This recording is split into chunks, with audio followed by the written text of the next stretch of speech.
가족 여러분 안녕하세요. 세상에는 우리 인간들과 함께 수많은 동물들이 존재하고 있습니다. 멋진 동물도 있고요, 귀여운 동물도 있고 정말 신기한 동물도 많이 있죠. 그 중에서 지금 제가 이야기하는 이 동물들의 공통점이 무엇인지 여러분 한번 맞춰보시겠어요? 거북이, 호랑이, 사자, 독수리, 코끼리, 소, 곰, 말, 사슴, 표범, 고래, 학, 부엉이. 아시겠나요? 잘 모르시겠다고요? 바로 우리나라 대학들의 상징 동물입니다. 거북이를 상징 동물로 쓰고 있는 대학은 경기대학교, 한성대학교, 가톨릭 관동대학교. 곰을 상징 동물로 쓰고 있는 대학은 단국대학교, 강원대학교, 상지대학교. 말은요, 명지대학교, 숭실대학교, 광운대학교, 경남대학교. 사슴을 상징으로 하는 대학은 상명대, 제주대, 서울교육대학교. 사자는요, 한양대학교, 경희대학교. 호랑이는 고려대학교, 서경대학교, 대구대학교.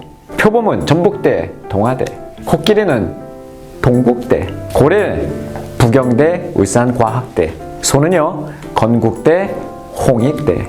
용도 있어요. 중앙대, 국민대, 인하대. 새는 다양한데요. 독수리를 상징하는 대학, 연세대학교. 또 가장 높이 나는 새, 알바트로스는 서강대학교. 또 송골매 있죠? 항공대학교. 또 장산곰매는 서울시립대. 봉황, 상상의 동물이죠. 원광대학교. 펠리컨, 대구 가톨릭대학. 학, 서울대학교입니다. 그리고 마지막으로 부엉이를 상징 동물로 쓰고 있는 대학이 있으니 바로 한국외국어대학교입니다.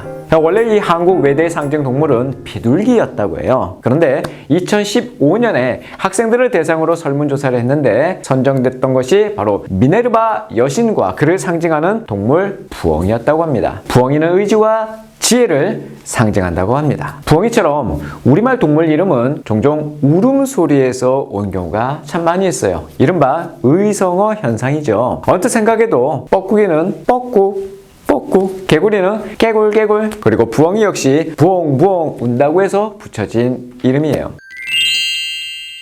한국 외대의 상징 동물은 부엉이 이전에 비둘기였는데요. 이 비둘기의 이름은 부엉, 부엉 울어서 붙여진 그런 의성어가 아니라 깃털이 빛나서 붙여진 이름입니다. 겨울철새의 하나인 비오리라고 있어요. 이것도 원래는 빛오리에서 온 말이죠. 빛나는 깃털을 가진 오리라는 뜻입니다. 비둘기도 비슷한데요. 중세는 비둘기를 비달기라고 적었어요. 국어학자들은 이를 빛과 닭이 결합된 것으로 봅니다. 부리하면 빛나는 꽃기요 닭이란 뜻이에요. 실제로 비둘기 깃털은 윤이 날 정도로 반질반질합니다. 한때는 평화의 상징으로 불리던 비둘기. 하지만 인간과 공존하는 도심에선 닭둘기로 전락된 슬픈 운명이 되고 말았죠. 어느새 천덕꾸러기 신세가 돼버린 이 비둘기가 사실은 성경에서 매우 중요한 역할을 했다는 사실 여러분 알고 계신가요? 성경에서 비둘기가 처음 언급된 곳은 노아가 방주에서 지면에 물이 감한 그 여부를 알고자 해서 비둘기를 내보낸 장면이죠. 처음엔 땅에 접촉할 곳을 찾지 못하고 돌아오죠. 그 돌아온 비둘기를 7일을 기다려서 다시 내놓았는데 그때 물이 감한 표시로 뭘 하나 물고 왔어요. 바로 감람나무 새 잎사귀입니다. 그래서 다시 7일을 기다려 내놓았는데 다시 돌아오지 않았다라는 것이죠. 또한 우리가 지금 드리고 있는 이 예배는 원래 예수님이 오시기 전까지 동물을 잡아서 하나님께 제물로 드려야 하는 제사였어요. 이스라엘의 제사법은 5가지였습니다. 한번 볼까요? 자, 먼저 첫 번째는 번제입니다. 번제. 두 번째는 소제라고 하죠. 세 번째는 화목제. 네 번째는 속죄제. 마지막으로는 속건제. 자, 어떻게 외우면 좋을까요? 이래요. 번데기를 먹었는데 소화가 안 돼서 속이 속속 쓰려. 번데기를 먹었는데 소화가 안 돼서 속이 속속 쓰려. 자, 이스라엘의 5대 제사 외우는 방법 간단합니다. 그렇다면 이 5가지의 이 제사가 어떤 제사인지 알아야 되죠. 자, 첫 번째, 이 번제는요, 인간의 죄로 인해서 일어나는 하나님의 진노를 해결하기 위해서 태워서 올리는 제사입니다. 두 번째 소제는요, 고운 곡식 가루를 드리는 거고요. 세 번째 화목제는 하나님과의 화목을 위해서 드리는 제사. 속죄제는 sin, 죄입니다. 범법을 했을 때 이 죄악을 위해서 드리는 제사. 그리고 마지막 속건제는 이웃과의 관계를 위해서 드리는 제사인데요, 손해배상이 포함되어 있는 제사라고 합니다. 자, 어찌됐든 창세기, 출애굽기, 레위기, 창세기, 출애굽기까지 그런대로 성경을 재밌게 읽다가 우리가 첫 번째 위기를 맞는 곳이 바로 이 레위기라는 책입니다. 주로 제사에 관한 설명서인데요, 이렇게 레위기에 소개되는 5대 제사는 예수 그리스도를 통해서 성취돼 버립니다. 이제는 더 이상 짐승을 잡아드리는 제사가 필요 없게 된 거죠.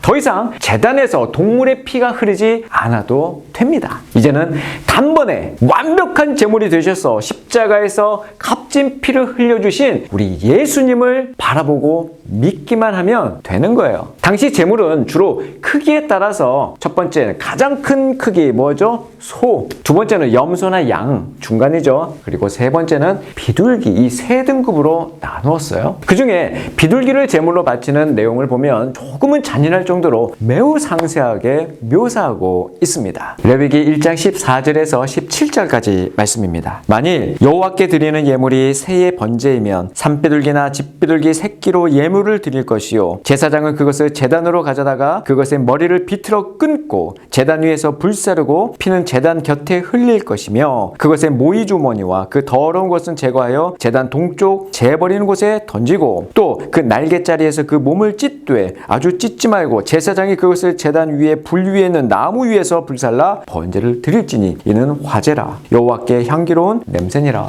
성경에서는 이처럼 잔인할 정도로 비둘기를 어떻게 드릴 것인가까지 설명하고 있네요. 비둘기는 피존과 도부로 나누어요. 피존, 섬유, 유연제, 세탁을 하얗게 할 수 있는 제품명이죠. 그리고 도부, 손을 깨끗하게 씻을 수 있는 그 제품명. 이렇게 깨끗함을 의미하는 이 비둘기는 사실은 두 가지입니다. 피존과 도부.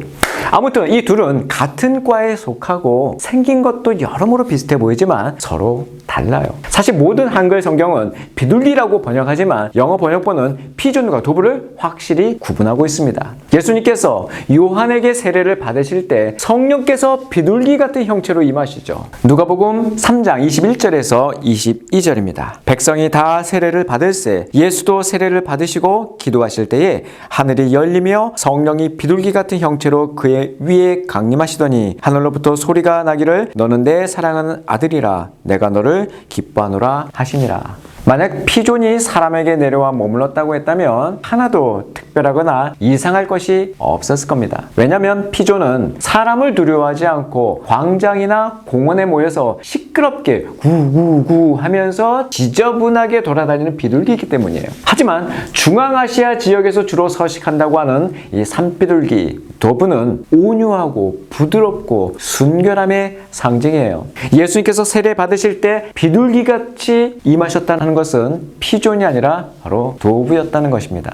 조류 전문가들에 의하면 피존과 도부는 큰 차이를 가진다고 해요. 피존은 사람이 얼마든지 훈련할 수 있지만 도부는 전혀 길들일 수 없다고 합니다. 피존은 시끄러운 것에 개의치 않고 모이기만 하면 싸운대요. 반면에 도부는 소음을 싫어하고 절대 싸우지 않는다고 해요. 피존은 사람을 두려워하지 않지만 도부는 사람이 곁에 오는 것을 좀 두려워한다고 합니다. 피존은 성질이 사납고 공격적이래요. 또한 여러 마리와 짝짓기를 한답니다. 하지만 도부는 조용하고 온화하고 오직 한 마리와 평생 짝짓기를 한다고 하네요.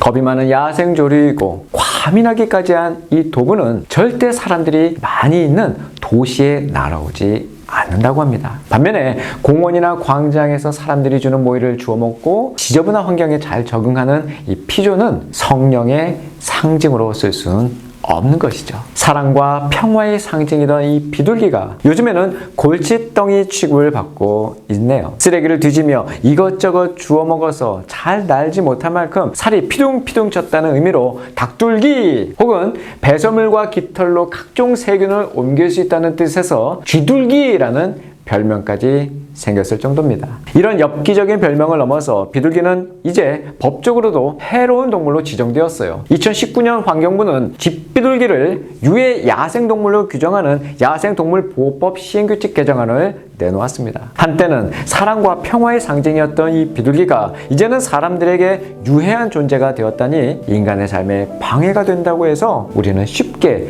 다른 존재를 몰아세우고 있는 것 같네요. 내게 도움이 안 된다는 이유로 손절을 선포해버리는 우리 인간은 어쩌면 지극히 자기 중심적 사고를 가진 존재가 아닌가 싶어요. 여러분에게 성령님은 어떤 분이신가요? 아버지 하나님, 아들 예수님과 함께 성령 하나님은 비둘기처럼 순결한 우리의 하나님이십니다. 우리와 끊임없이 소통하시고 말씀해 주시고 죄를 깨닫게 해주시고 또한 은혜를 부어주시는 좋으신 하나님이세요. 그분은 오늘도 우리를 향하여 이 세상에서 비둘기같이 순결한 삶을 살라고 말씀해 주십니다. 마태복음 10장 16절 보라 내가 너희를 보냄이 양을 이리 가운데 보냄과 같도다. 그러므로 너희는 뱀같이 지혜롭고 비둘기같이 순결하라. 청취로 가족 여러분, 우리 도부 비둘기신 성령님을 닮아 우리도 비둘기처럼 순결한 삶을 살아봐요.